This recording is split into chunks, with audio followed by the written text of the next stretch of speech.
Hi guys, my name's Seb Tudor, I'm the man on Silver Mountain, and welcome back. Today I wanted to talk to you about something that is unfortunately rife both in general interpersonal relationships as well as in the larger scheme of things, and that is deception. People lying to you, people um, putting out statements and things like that that are purely to mislead you. And I wanted to give you four things that these people will usually say that tend to be kind of alarm bells. They tend to be little indicators of whether or not someone is actually telling you the truth, or more specifically, if someone is telling you the whole truth, because a lot of these are ways that these people who will lie so much will attempt to defend themselves, and as a result, seeing through some of these can be really useful. Now, the first one that I want to talk about is that when people are not necessarily telling the whole truth, um, they tend to qualify things, and to an extent, either qualifying it directly or adding some kind of quantitative balance to it in the way that they speak. And so, one of the things is that if you ask them if that is everything, they will tend to go. They won't be definitive. They won't say yes, that is it. They'll be like, well, that's about it. Yeah, that's about it. Giving themselves the leeway so that if they get caught out, then they're but not entirely caught out, then they still have that wiggle room of saying, well, yeah, I said about. It wasn't everything. It was, there were still some things in there, and it's you know people who will be truthful and will give all of the facts. They don't tend to fear things afterwards because they've just presented everything. If they've given you everything, then there's not really much you can come back at them with. And so as a result, they don't need to quantify or qualify what they're saying. They just come out and say it because that's it. Yeah, that's the whole story. This is what I am telling you. But if you're more likely to be deceiving and lying in various ways, then they are going to limit or otherwise give themselves a little bit of a gap that they can try and wiggle through if they get caught. Hence, using words like, oh, about this, or oh, yeah, give or take, and stuff like that. They'll give themselves that wiggle room because they don't want to get caught. Number two is, people who you're coming to try and address something with will often kind of get very uppity, and they'll start getting kind of agitated, and they will say things, they will come at you with things like, are you accusing me? And what this basically is them doing is attempting to counterattack, or potentially even preemptively counterattack what you're saying, by going, I'm going to go on the offensive before you have a chance to present anything, so that then you have to justify yourself, and it gives me more time to think of an excuse, to think my way around this, or to deflect you entirely into your justification. Instead of you coming after me, I'm going to swap it round. Now, there are two best ways to respond to this to get the truth. Firstly, if you are accusing them, then say so. Yes, I am. Otherwise, I wouldn't have raised the topic. I wouldn't have said what I was saying. Or, if they've taken it the wrong way, then go, no, but why are you reacting so strongly? Because potentially they've just let the cat out of the bag. They've demonstrated a very hostile attitude to something that potentially didn't even involve them. And yet they've blown up over it for no reason when you're just raising the topic. In which case, the way to confront this very aggressive kind of counterattack that would suggest some kind of investment in the topic, even if they may supposedly have nothing to do with it, the way to best react to that is to stay calm and to say either yes, I am, otherwise I wouldn't have said it, or no, I'm not, but why did you react that way?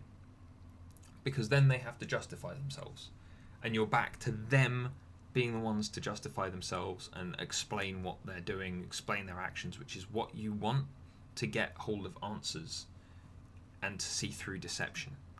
So there's that.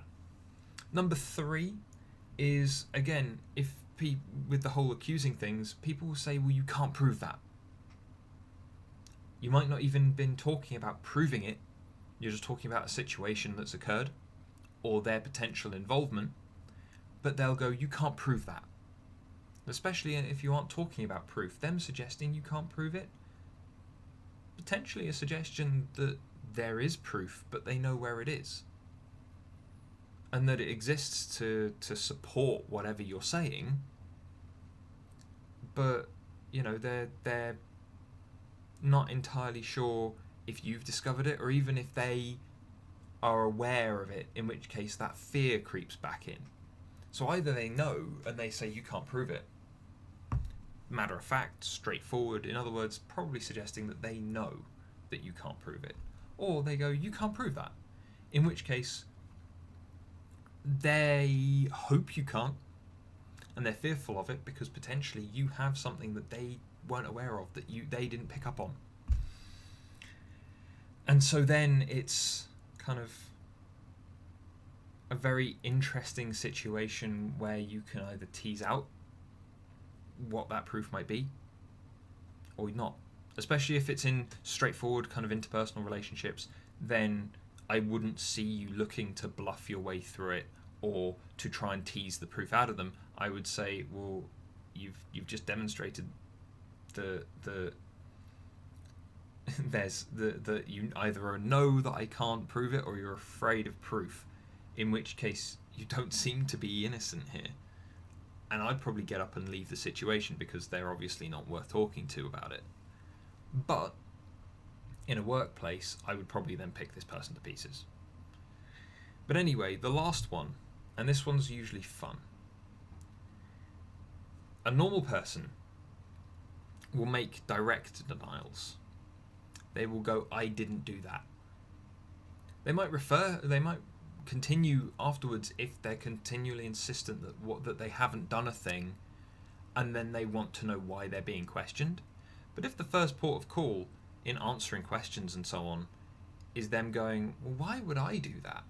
They're looking for you to make up their excuses for them, or again, justify yourself in your questioning of them.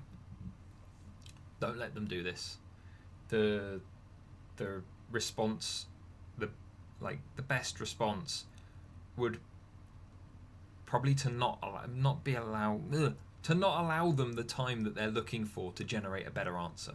So they go, why do I do that? They're going to use that time whilst you're talking to pick up things that you're saying that they can use as an excuse to keep you talking, so that then they can come up with their own excuse whilst you're talking. Simply put, the way to respond to this is, I don't know, tell me. And so, keep the pressure on them if you're wanting the truth. Otherwise, saying something like this, why would I do that? Unless that person has been under pressure for a long time, insisting very plainly that they didn't do a thing or whatever else. It's one of those kind of nuanced ways that people who are lying communicate, and it tends to break down for them.